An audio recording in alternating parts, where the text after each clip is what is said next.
ये साफ पानी में दिखने वाला एक गहरा सा स्पॉट कोई आम सी डेप्थ नहीं बल्कि एक 1.5 किलोमीटर लंबी केव है जो किसी रिस्ट्रिक्टेड एरिया पर नहीं बल्कि ये एक beautiful eye catching river side पर एग्जिस्ट करती है, जहां पर कॉमन पीपल रोजाना की रूटीन से अपना टाइम पास करने के लिए आते हैं। बाहर से ये केव जितनी खूबसूरत है, अंदर से ये टोटली ऑपोजिट है और इसका अंदाजा आपको इसमें जंप करते ही हो जाएगा। लेकिन ये केव एक साथ ही 9 लोगों की जानें ले चुकी थी और ये केव ना ही सेंट्रल टेक्सास की डेडलीस्ट केव बन चुकी थी बल्कि ये पूरी दुनिया की सबसे हॉरिबल केव में भी आ चुकी थी। लेकिन आज भी इस केव के एंट्रेंस पर आप जाओगे तो लिटरली आपको पता भी नहीं चलेगा कि सारे लोग मौत से चंद कदम की दूरी पर अपनी लाइफ के चार्मिंग टाइम को स्पेंड कर रहे हैं। Hello friends, my name is Awais. Now you are watching horrible disaster of Jacob's well. यह स्टोरी सच में ही बहुत कॉम्प्लेक्स, हॉरिबल और इंटरेस्टिंग होने वाली है, so keep watching at last. 9 सितंबर 1976 20 दोस्तों का ग्रुप इस जेकब वेल के पास एक कैंप लगाते हैं और इनका प्लान था इस जेकब्स वेल में डाइव करने का। दूसरे लोगों की तरह नहीं, क्योंकि आमतौर पर लोग इसके अंदर नहीं जाते, क्योंकि आज तक इसके अंदर जो भी गया था वो कभी वापस नहीं लौटा था। स्पेशली इस ग्रुप में 3 लोग इस केव में जाने के लिए बहुत ही क्यूरियस थे, किंट मॉर्फिन, मार्क ब्रशर, जोई मोए। इनका बस एक सिंपल प्लान था, वो अंदर जाएंगे और फिर रियल डेप्थ को टच करने के बाद बाहर वापस आ जाएंगे। इनके प्लान में ना ही कोई बैकअप प्रोटेक्शन जैसी बात थी और ना ही कोई टाइम मैनेजमेंट जैसी प्लानिंग थी। ये लोग रात के 11 बजे इस केव में डाइव करने वाले थे, क्योंकि रात के टाइम पर वहां पर लोग नहीं होंगे जो इनको इस केव में जाते हुए देखेंगे। बेसिकली जेकब्स वेल एक लार्ज अंडरग्राउंड एक्वीफर से कनेक्टेड है जिसका नाम है ट्रिनिटी एक्वीफायर। बेसिकली एक्वीफायर एक पोरस रॉक्स की लेयर होती है जो अंडरग्राउंड वाटर को या तो स्टोर करती है या ट्रांसमिट करती है, और फिर इसलिए जेकब्स वेल इस लेयर से कनेक्टेड है और इस वजह से जेकब्स वेल में 640 लीटर पानी पर सेकंड बाहर आता है। और यही वजह है जेकब्स वेल का पानी बहुत ही क्लियर एज लाइट की तरह है और दूर दूर से लोग इसे देखने के लिए आते हैं। जनरली लोग इस वेल के आसपास ही डाइव करते हैं और कोई भी इसके अंदर नहीं जाता, और पानी के ज्यादा तेज फ्लो होने की वजह से कोई इसके अंदर जा भी नहीं पाता। लेकिन जैसे ही दिन ढलता जा रहा था, पानी की रफ्तार कम होती जा रही थी और अब इनका इस वेल के अंदर जाना आसान हो गया था। Now it is possible.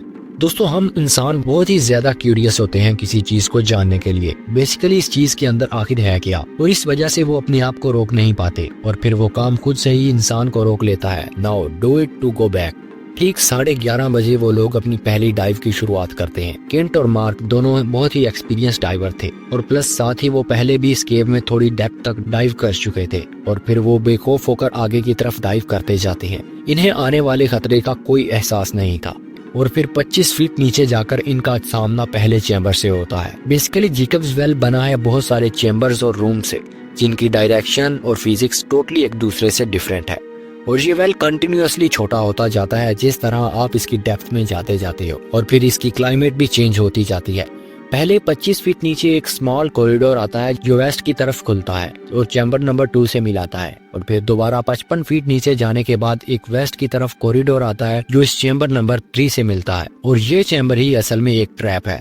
इस चैम्बर के नीचे वाली सरफेस बिल्कुल स्मूथ 45 डिग्री कर्व में है और ऊपर वाली लेयर लूज रॉक से बनी हुई है। इस चैम्बर के एंड पर जस्ट फ्यू इंचेस का होल है जिसमें एक डाइवर को अगर पास करना है तो उसे अपना ऑक्सीजन सिलेंडर उतारना पड़ेगा, जस्ट 15 इंचेस। किंट ने इस बारे में 2 बातें सुन रखी थी कि इस होल के आगे एक डेड एंड है और दूसरी बात इस होल के आगे एक बड़ी ओपनिंग है। किंट को दूसरी ओपनिंग वाली प्रोबेबिलिटी ज्यादा लग रही थी। किंट को इस बात का भी पता था कि पहले भी इस केव में 4 डाइवर गए थे जिनका आज तक कोई पता नहीं चला, मगर किंट इस वक्त इन बातों को सोचना अपने टाइम का वेस्ट करना समझ रहा था। बेसिकली वो जरूरत से ज्यादा ब्रेव हो रहा था और वो दोनों किंट और मार्क अपने सिलेंडर्स को उतारकर इस होल से गुजरने की तैयारी करने लग रहे थे। और सबसे डेंजरस बात, इनके पास ना ही कोई बैकअप प्लान था और ना ही कोई बैकअप लाइट और ना ही कोई बेसिक सीक्वेंस था जिसके अकॉर्डिंग इनको आगे जाना था।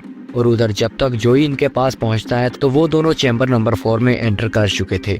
जोई सिर्फ इनकी लाइट के ग्लिंस को ही देख पाता है और फिर अचानक से वो वहां से गायब हो जाते हैं, जैसा कि जोई यहाँ पर अकेला ही आया हो। जोई फुली शॉक्ड। केंट और मार्क ने स्टील के ऑक्सीजन सिलेंडर्स पहने हुए थे जिनकी ऑक्सीजन कैपेसिटी एल्युमिनियम के टैंक से कम होती है जो जोई ने पहना हुआ था, और फिर वो दोनों बहुत ज्यादा गहराई में जा रहे थे। इसका सिंपल मतलब ये था कि वो बहुत ज्यादा एयर कंज्यूम करने वाले हैं, क्योंकि एयर कंप्रेस्ड हो रही थी और फाइनली कुछ देर के बाद इसे रियलाइज होता है कि इसकी एयर अब खत्म होने वाली है। उधर इन दोनों की सिचुएशन इससे भी ज्यादा खराब होगी।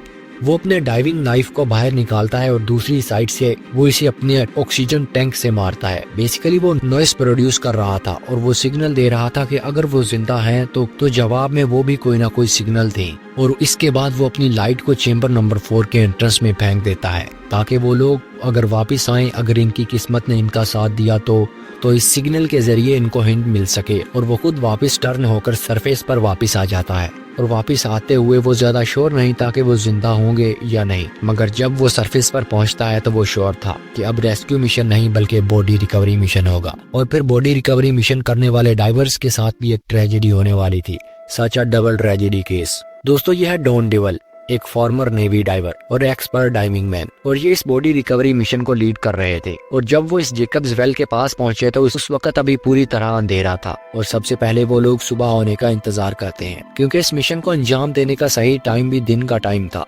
बेसिकली डॉन डेवल बॉडी रिकवरी मिशन पर इस टारगेट मैन को एक्स मैन कह के पुकारता था क्योंकि वो अपने आप को इस रियलिटी से अलग कर सके कि वो सिर्फ एक मिशन पर है और इमोशनली वो अपने आप को स्ट्रॉन्ग रख सके। डॉन और उसकी टीम जब इस टारगेट एरिया पर पहुंचते हैं तो इनसे पहले ही एक आदमी केंट और मार्क को ढूंढने के लिए चला जाता है। इसका नाम किसी भी रिपोर्ट में मेंशन नहीं और उसका नाम हमें भी नहीं मिला, लेकिन वो एक्चुअली में बहुत ही ब्रेव था।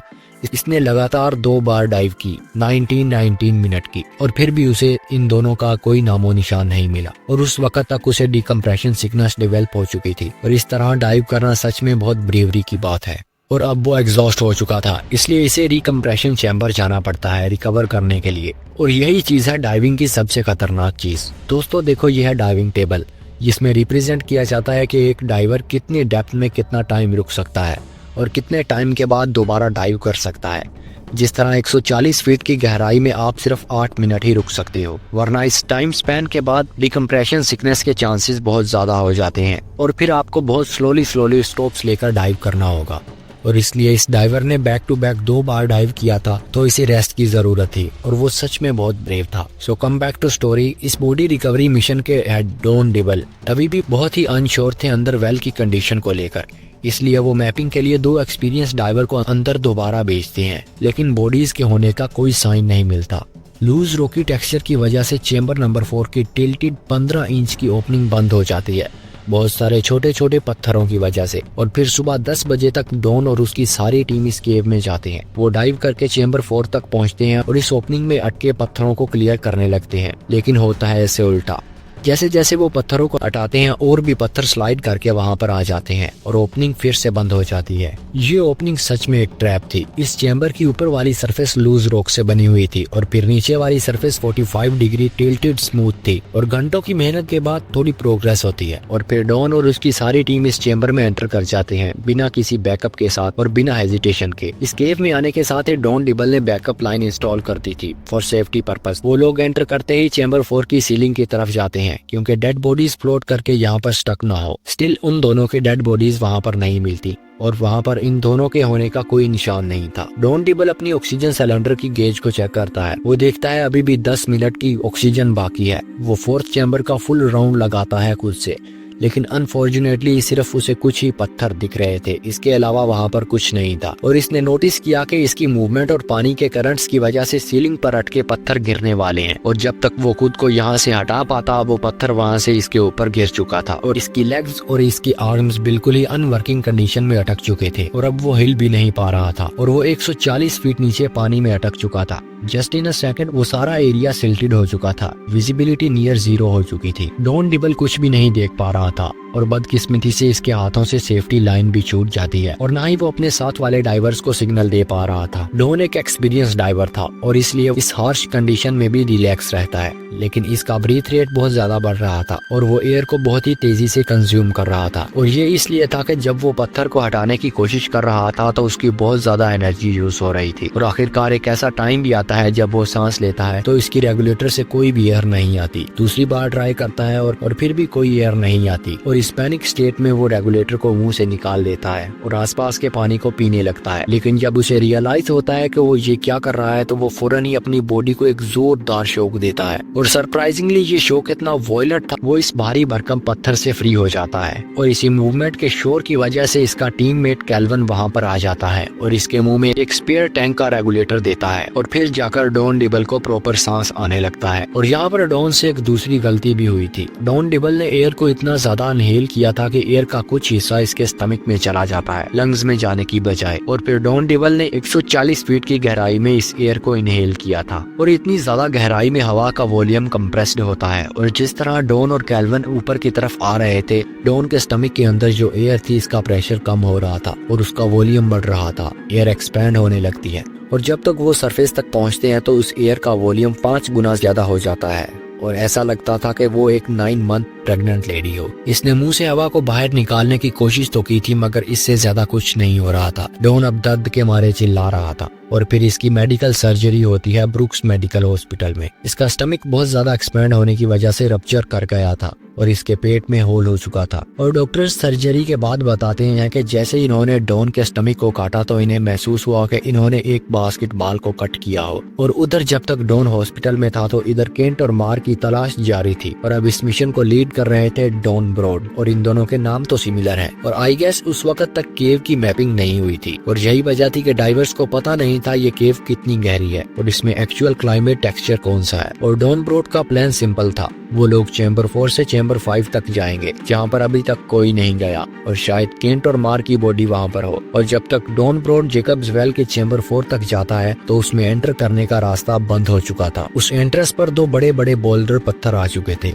और फिर आगे जाने के लिए इन्हें हटाना कंपलसरी था और इस चैम्बर 3 की स्मूथ सरफेस होने की वजह से जो भी पत्थर गिरता वो सीधा इस एंट्रेंस पर आकर गिरता। और ये बात थोड़ा हैरान कर देने वाली है कि डॉन डिबल की टीम इतना फियरलेस होकर इस चैम्बर 4 में कैसे चली गई। सो अब इन पत्थरों को हटाने के लिए 20 से ज्यादा डाइवर्स काम में लगे हुए थे और सभी पत्थरों को बैग में बंद किया जाता और फिर ऊपर खींचा जाता। ये काम इतना आसान नहीं था। एट स्टार्ट शुरुआत में ये लग रहा था कि ये मिशन 1-2 दिन में ही सक्सेसफुल हो जाएगा, लेकिन अब तक इसे 1 हफ्ता हो चुका था। 1 हफ्ते के बाद इस रेस्क्यू डिपार्टमेंट और केंट के फादर की टेंशन बढ़ने लगती है क्योंकि अब तक डाइविंग एनजीओ के पास पैसे खत्म हो चुके थे और ज्यादा दिनों तक रेस्क्यू को मजीद चलाने के लिए और ज्यादा पैसे चाहिए थे। केंट और मार्क की डेथ हो चुकी थी, एक डाइवर डिकम्प्रेशन सिकनेस का शिकार था, दूसरा प्रोफेशनल डाइवर हॉस्पिटल में एडमिट था। अब रेस्क्यू टीम के पास भी पैसे खत्म हो चुके थे। लोग डोनेशन देना शुरू करते हैं, स्टिल ये पैसे काफी नहीं थे इस मिशन को चलाने के लिए और अब इन्हें कोई अल्टरनेटिव हल चाहिए था और वो इनको मिलता भी है। यहाँ पर एंट्री होती है सेफर डाइविंग एनजीओ की। ये भी नॉन प्रॉफिट ऑर्गेनाइजेशन थी और इंटरेस्टिंगली इसके पास एडवांस्ड इक्विपमेंट्स भी थे। इस कंपनी के ओनर लीविस सेफर की तरफ से एक स्टेटमेंट आती है, इट्स सो इजी, हम केंट और मार्क को इजीली निकाल लेंगे। और अब एक नई उम्मीद उभर चुकी थी। इस कंपनी के पास एक अलग रेस्क्यू टीम थी, बड़े बड़े एडवांस्ड इक्विपमेंट्स थे, इंक्लूडिंग इनके पास रिकम्प्रेशन चैम्बर भी था जिससे वो इजीली शक्कर के साथ पत्थरों को बाहर एक्सट्रैक्ट कर सकते थे। वो लोग चैम्बर 4 के पास पूरा सेटअप करते हैं जहाँ पर एयर सप्लाई सिस्टम था और वे टू कम्युनिकेशन भी पॉसिबल था। वो लोग पत्थरों को हटाने के लिए फ्लोटेशन एयर बैग्स का भी इस्तेमाल करते हैं जिनकी वजह से वो पत्थर इजीली बाहर आ जाते हैं और इसका कॉस्ट उस वक्त के टाइम पर $5000 था सिर्फ इन इक्विपमेंट्स को इस केव में ले जाने का और इस मिशन का पर डे कॉस्ट था $2500। लीविस की टीम ये एक्सपेक्ट कर रही थी कि वो ये काम सिर्फ 2 या 3 दिनों में ही कर देंगे, मगर इनको इस बात का पता नहीं था कि ये एक नेवर एंडिंग प्रोसेस है और इसकी वजह थी ये केव की दीवारें जो कि लूज रॉक से बनी हुई थी और नीचे वाली सरफेस स्मूथ 45 डिग्री टिल्टेड थी जिसकी वजह से ये एक ना खत्म होने वाला ट्रैप बन जाती है। और फिर रिकवरी के 5वें दिन 2 बड़े बड़े बोल्डर पत्थर वहां आकर अटक जाते हैं और फिर इनको यहाँ से हटाना इम्पॉसिबल था। लीविस सेफर कंपनी के डाइविंग इंचार्ज एक प्रेस कॉन्फ्रेंस करते हैं। वो कहते हैं कि इनके पास अब पैसे खत्म हो चुके हैं और अब वो और ज्यादा इसे कंटिन्यू नहीं रख सकते और अब वो इसे फ्री में नहीं चला सकते और अब किसी को इसके लिए पे करना होगा। कुछ दिन बाद चीज चलती रहती है और ये अनाउंस किया जाता है कि केंट और मार्क को वहीं रहने दिया जाए और इनको वहां से निकालने के लिए अब कोई भी रास्ता नहीं है। वो हमेशा के लिए अब खो चुके थे। इनको जेकब्स वेल ने निकल लिया था। इन दोनों को अंदर गए 12 दिन के बाद इस मिशन को ऑफिशियली बंद कर दिया जाता है और जब हफ्ते बाद डॉन डेबल हॉस्पिटल से रिकवर होकर आता है तो वो वापस इस जेकब्स वेल में जाता है पूरी टीम के साथ और फ्यूचर में अभी ऐसा दोबारा हादसा न हो वहाँ पर एक सर्टेन हाइट पर मेटल ग्रिल लगा देते हैं और इस पूरे एरिया को लॉक कर देते हैं और वहाँ पर एक साइन बोर्ड भी लगाते हैं, we can't keep you out. और फिर इसके 4 साल बाद 4 लोगों की डेथ होती है उसी स्पॉट पर। और फिर 2 साल के बाद केन की बॉडी के रिमेन्स पानी में तैरते हुए मिलते हैं जब आर्कियोलॉजिस्ट की टीम वहां पर केव की मैपिंग करने के लिए जाते हैं। Hotel right now Jacob's well publicly open है और इसके अंदर आप एक सर्टेन डेप्थ तक जा सकते हो और अगर आपको फर्दर डेप्थ में जाना है तो आपको परमिट लेना होगा और अगर आप बहुत ही ज्यादा एक्सपीरियंस डाइवर हो तो आप भी किंट और मार्क की तरह इस चैम्बर 4 में जा सकते हो। So guys, I hope you like this video, like video and subscribe this channel for more interesting videos. Goodbye, thank you, अल्लाह हाफिज।